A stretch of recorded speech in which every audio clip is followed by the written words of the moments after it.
Bom, senadores devem deixar para depois do Carnaval a escolha dos presidentes das comissões. Mesmo após a eleição da mesa diretora, os líderes dos partidos ainda negociam cargos. Para analisar esse cenário e entender qual a importância dos grupos no Senado, nós vamos conversar agora com o cientista político Adriano Cerqueira. Muito bem-vindo mais uma vez, professor, um bom dia. Bom dia, Cláudia. É sempre um prazer estar com vocês, a Jovem Pan. Prazer é nosso em recebê-lo por aqui, professor. E para ajudar também nessa entrevista, a gente conta com o Diogo Schelp. Bem-vindo mais uma vez, Diogo. Bom, depois da posse aí, dos senadores eleitos, a eleição da mesa e da definição das novas lideranças partidárias, o Senado Federal terá que refazer a renovação das 14 comissões temáticas permanentes da Casa, né? Com a definição de novos membros e a eleição de presidentes e vice-presidentes. Como são formadas as comissões, professor? E quais são as atribuições de cada comissão, para a gente entender melhor como funciona? Bom, elas são formadas basicamente em torno de acertos políticos e também algumas tradições, né? Há uma tendência de se seguir a representatividade dos partidos, mas nem sempre isso acontece. Hoje o Senado está dividido em grandes blocos, né? Tem dois blocos que se situam mais em favor ao governo federal, um chamado democracia e o outro chamado de resistência democrática, e esses blocos estão pegando praticamente todas as comissões já definidas.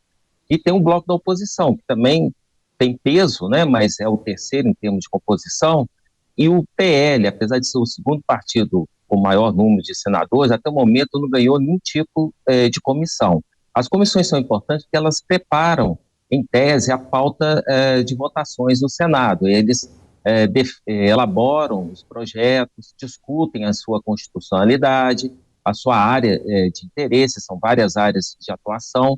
As comissões mais importantes são de Constituição e Justiça, porque afeta todos os projetos de lei ou também constitucionais que entram lá no Senado, e também de assuntos econômicos, por conta, né, do Brasil, né, está vivendo um momento delicado da economia, e essa comissão certamente vai ter muita tarefa.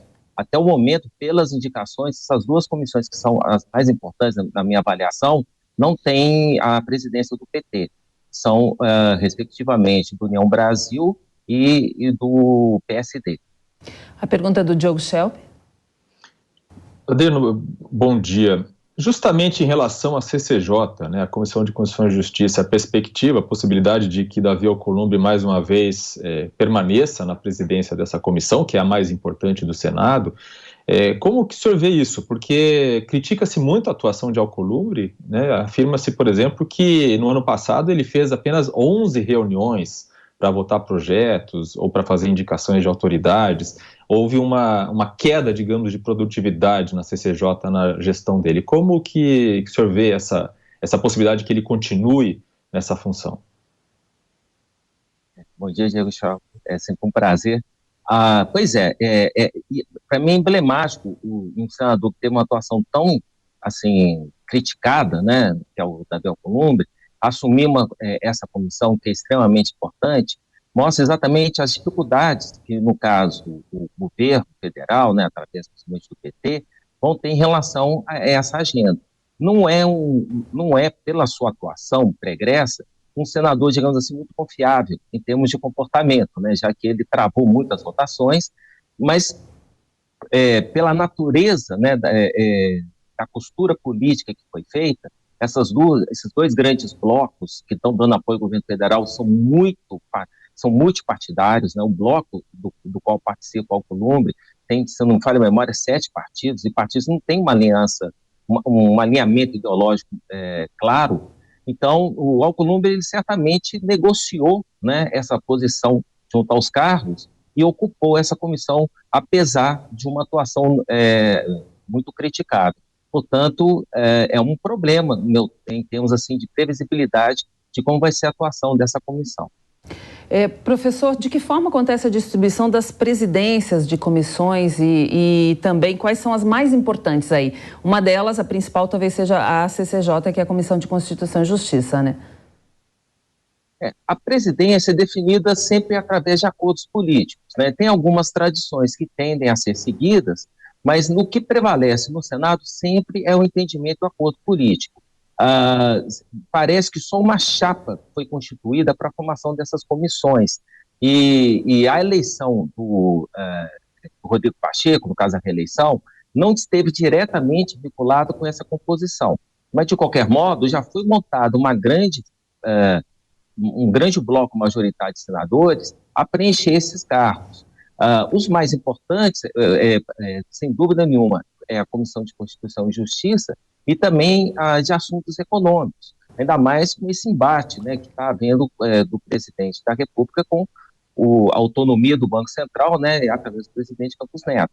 Então, essa comissão tende a ter um papel muito relevante. A presidência é definida em acordos políticos mesmo, e tudo indica que o PT, apesar de ser do governo, está meio que de uma forma satélite, né, em torno do União Brasil, MDB e PSD, tentando orbitar e conseguir as demais comissões existentes. Tem de meio ambiente, que o PT está disputando, tem também de assuntos sociais, que aí deve estar tendo uma disputa, mas o PT está querendo pegar isso também.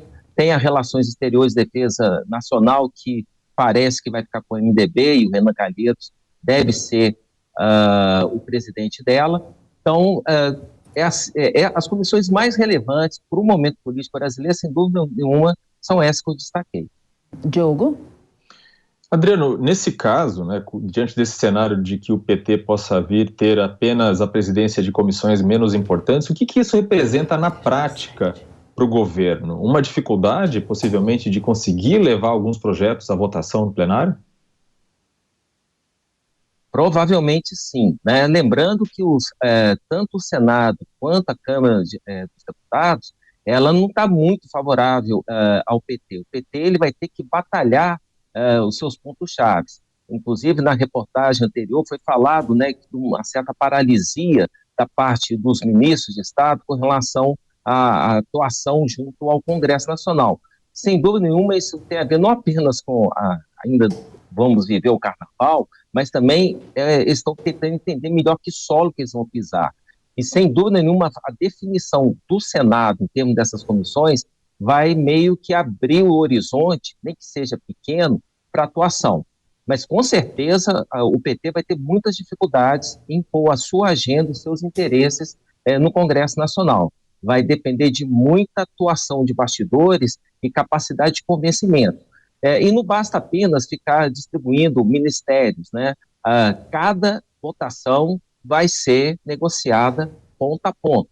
Então, vai ser um desafio cotidiano da parte do governo na definição dessa agenda.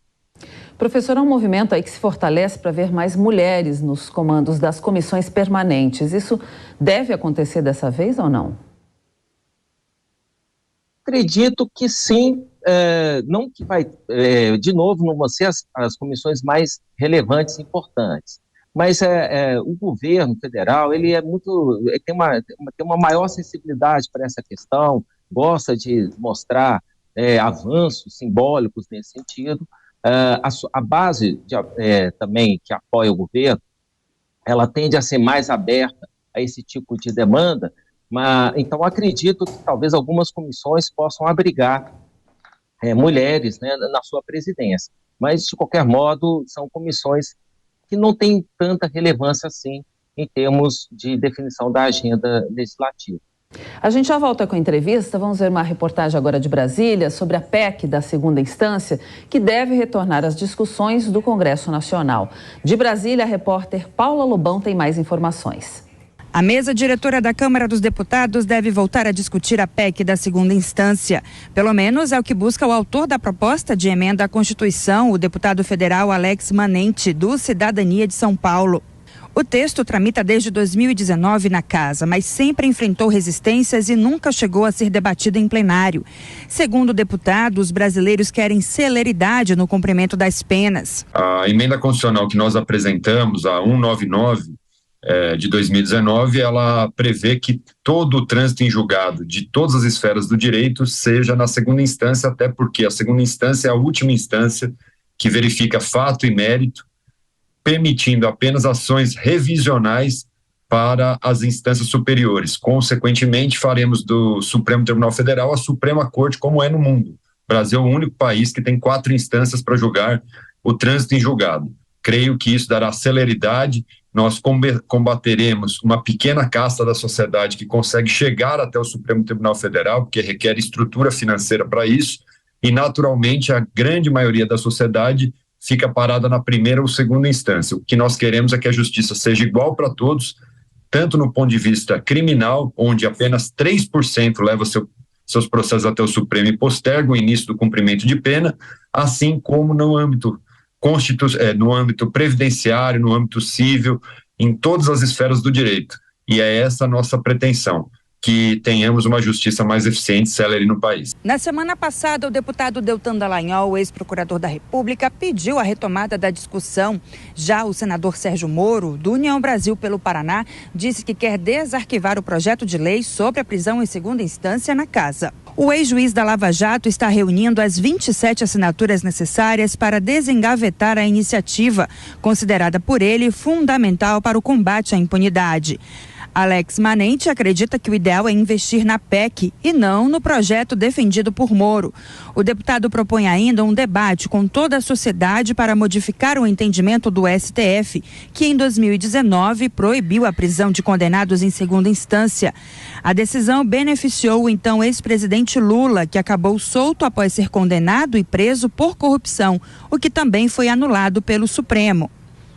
O deputado acredita que há espaço para debater o assunto, mesmo com a vitória de Arthur Lira, agora aliado de Lula, para presidir a Câmara. Eu creio que nós temos que superar essa questão apenas do Lula. Eu não fiz uma emenda constitucional para um CPF direcionado, não foi para ele. Eu fiz uma emenda constitucional para poder ter uma reorganização do nosso ordenamento jurídico e permitir com que os brasileiros sintam a justiça com eficiência. O deputado Alex Manente não acredita que a PEC venha a ser judicializada. Não, eu creio que é judicializado se for o projeto de lei que o Sérgio Moro quer desarquivar. Acho que aí sim ele será judicializado, porque não está mexendo na Constituição e a Suprema Corte, ela tem entendimento constitucional. O projeto de emenda à Constituição tem um longo caminho dentro do Congresso Nacional. Precisa passar pelas comissões e pelos plenários das duas casas, Câmara e Senado, com ampla votação. Voltamos a conversar com o professor Adriano Cerqueira. Pergunta agora, está na ordem, o Diogo Schelp. Adriana, a gente viu aí na reportagem essa questão, né, da PEC da prisão em segunda instância. É um tema que, logicamente, nos remete à questão da corrupção, né, já que poucos, como disse o deputado, conseguem chegar ao STF com seus casos, em seus recursos. Mas não é um tema que é prioridade. Você vê, de alguma forma, isso poder avançar?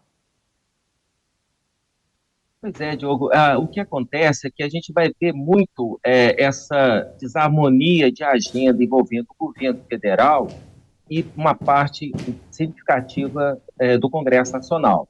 Com certeza, você tem um número de parlamentares, no qual eu incluo deputados e senadores, que estão, sim, querendo implementar uma pauta desse tipo. Eles querem discutir a questão da prisão em segunda instância, eles querem redefinir o papel do STF dentro desse processo judicial, né? Na prática, o STJ deveria ser a última instância em termos de processos criminais, não, em termos teóricos deveria ser, mas na prática o STF está virando, né?